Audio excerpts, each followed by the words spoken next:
medications or do something else to compensate, but that is between you and your doctor. So, moving forward, these tips are on the assumption that you've already done that. And so, let's go through these things because it's now 2024 and we live in a digital world. There's just so much technology and information being, flashed at us constantly throughout the whole day, and very overstimulating. So it makes sense that many of us are suffering with sleepless nights because our brains are like on overload, and our bodies as well. And our thoughts are racing because there's just more to do than ever before and more information to process. So it could take a longer time to fall asleep. But let's get into the tips. So the very first tip that I have got is remove all of your devices from your bedroom. Because I know a lot of you guys are like, on your phone at night, looking at your phone, going through Facebook or Google or whatever it is in bed. Like, that's how you're trying to wind down or fall asleep. Not good. First of all, it's too much information again because every time you type something in, a whole new flood of words start, coming in at you, and it's just overwhelming. And that's not even including the physical parts, like the blue light that is being emitted at you, and you're looking at it this close, it's just too close. Before bed, blue light impairs the production of melatonin, which helps you fall asleep, so you don't want that. So I remove all of my devices from my bedroom. I don't allow a phone in my room. I sleep with everything downstairs. So when I go upstairs to the bedroom at night, I leave all of my devices behind so I can just go to sleep. Sometimes I stay up and read or just hang out in bed and talk to my husband or whatever it is, but I am not looking at my phone before bed. If you need to do a television and watch some TV before bed, I think that is not quite as bad. I would say get a small TV and have it as far away in the room as possible so you don't have that blue light right up in your face. And that shouldn't be too bad. Some people just need to fall asleep to their program, so I'm not gonna completely say take that away. Although if you try everything else and nothing works, then try turning off the TV as well. But at the TV again is really far away. I don't think it's as bad as sitting in your bed with your phone in your face, because that is going to keep you up. Okay. Number two.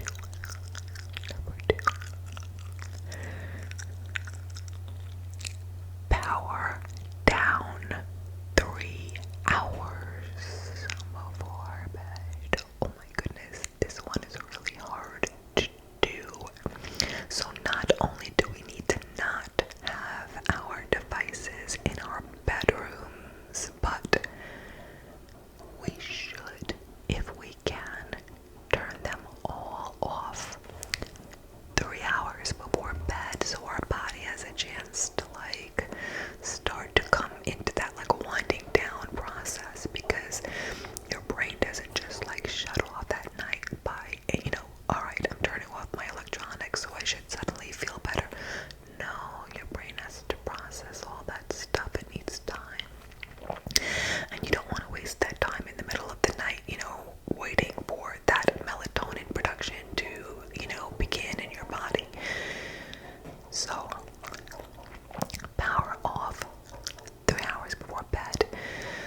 used to it, work your way to 1.5 hours, and then 2 hours, and then 3 hours, and stop there, okay? And do your best, you know? So, that's tip number 2. Number 3, don't eat 3 hours before bedtime.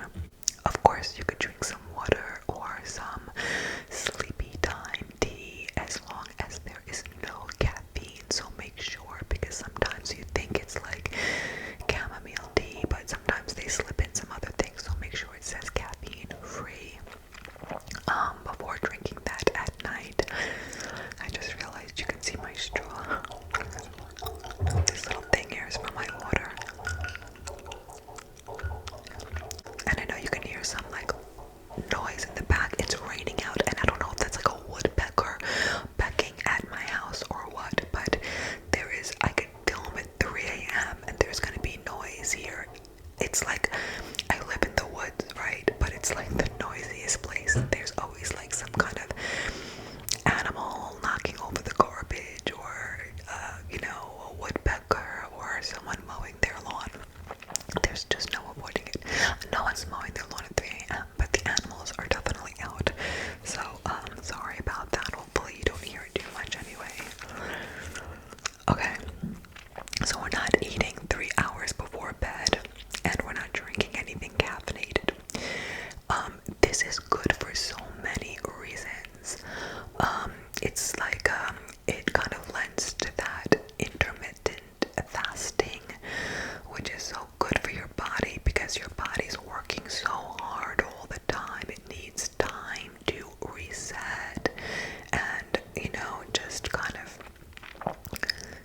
not constantly working. We tend to like graze and eat all day from like morning to night. I mean, who's with me on that? So for me personally, and I am a grazer, but I stop eating at 5 o'clock, 5 p.m., which is really hard to do because like a lot of people first eat dinner at 6 o'clock. So I do make exceptions. Like if I'm going out for a family dinner, if it's a holiday, or if I'm going out with a friend for dinner, I'm not gonna be like, oh, check my clock, it's 5 o'clock, I'm not gonna eat with you. I'm not doing that. But all the other days, which are most days, I eat my dinner at like 4:30. I know that's early. You get into that habit and you sleep so much better.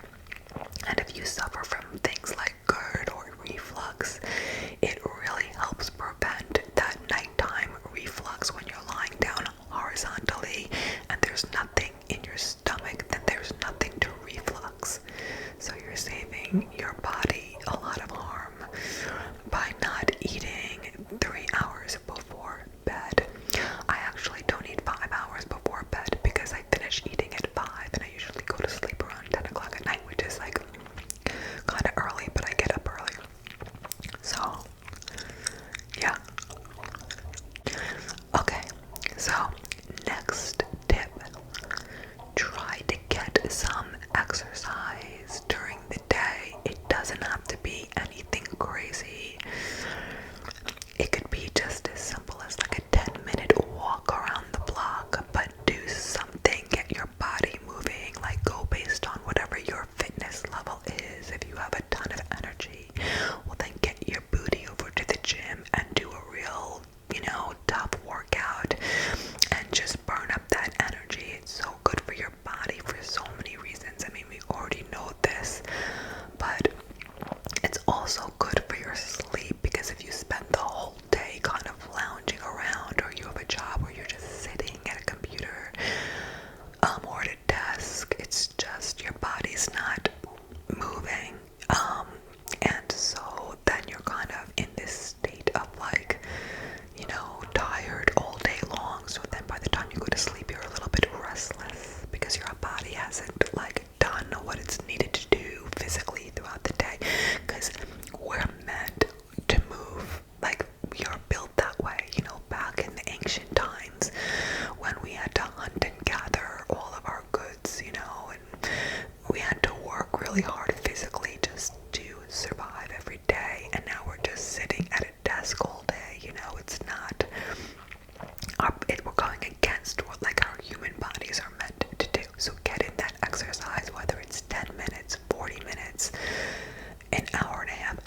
this next one actually is like such a simple little thing, and for me it works wonders. I love it because if I don't do this, I don't sleep.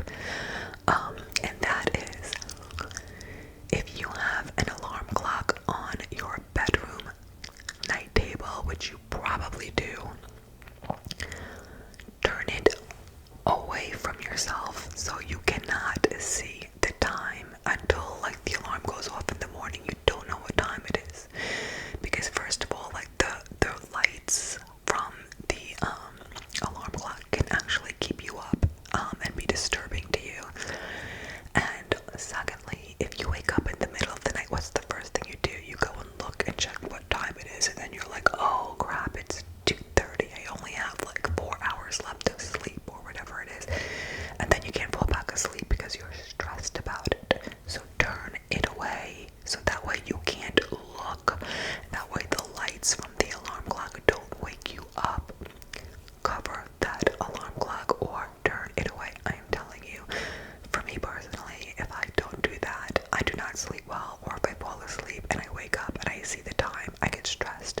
But the lights like facing me, you know, at night disturb me. Definitely affects my sleep. So do that, please. I'm telling you, it will help you. Okay. Next, try to stay out of the bedroom during the day. Just don't go into your bedroom during the day. Like if you have extra time or you work at home and you're just chilling in your room because your bed's comfortable, don't do it. Like, you know, go to a different room, sit in the hallway. I don't care where you go, hang out in the bathroom if you don't have a family room. Just don't hang out in your bedroom, okay? Unless you live in one room where your bedroom is the only room you have to go, then fine, there's your exception. But please, otherwise, don't hang out in your bedroom all day, okay? Just don't do it, because then your body gets confused. Like, it's like, oh, okay, you've been hanging out here all day, so now it doesn't know that it needs to go to sleep when it's time to sleep, because it's just in the same environment. So you gotta like set your nighttime environment so your body's like, oh, okay, I recognize this environment. This is where I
satiate the urge to smoke.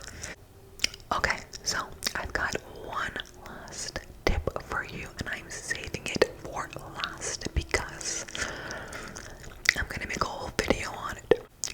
I've had people asking about it, and I said that I would deliver, and I plan to. So, the next video and the last tip is breath work. Okay, breath work is like the oldest and newest thing. Breath work has been around for thousands of years, but I feel like it's gotten really big and like people are first hearing about it for some reason now. I wish I knew about breath work my whole life. It's changed my life, and I'm gonna get into all that into the next video. But I will say this. I'm gonna give you just like a very short little thing on it. Breath work slows down your nervous system. Breath work also lowers your heart rate. So if you practice the right kind of exercises, now there's all different kinds because there's some that are very stimulating and then there's some that bring you down, and that's what I'm talking about, is the ones that relax you. So breath work helps you fall asleep. It should be one of the last things that you do at night.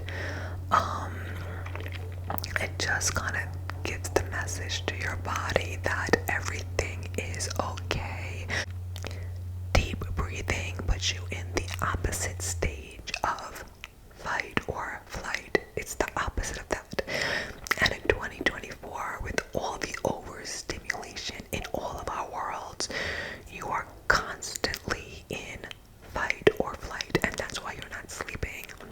So practicing breath work really helps. Now, are you going to do some deep breaths and then suddenly just like pass out just like that? No. Well, if you hold your breath long enough, maybe, but no, you're not. It's not going to put you to sleep instantly, but it's definitely going to, it's like a bridge, and it's going to take you there. And if you do all of the other stuff that I said and practice the breath work, these things are going to help. Now, if you do all these things, things don't, change in a day. These are all habits that you have to implement every night, and you can't do it because they're all really good, healthy habits that really all of us would benefit from partaking in. All of these things are much healthier than like taking a sleeping pill or not, sleeping. If there's something going on with your body and you're not sleeping, that means something needs to be addressed. You might also want to talk to a therapist because maybe there's stuff going on that's preventing you from sleep, like just emotional stress that you need to get out, okay? But I should have added that on before the breath work, but in the next video I'll get into different breathwork exercises that you can even do at home. But I will start with like this one basic deep breathing breath, and that is, first of all, you want to breathe through your belly, okay? Like a lot of people, when they take deep breaths, they go and their shoulders rise like that, and that's not good. It's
is like stuff that I've spent like years trying to like research on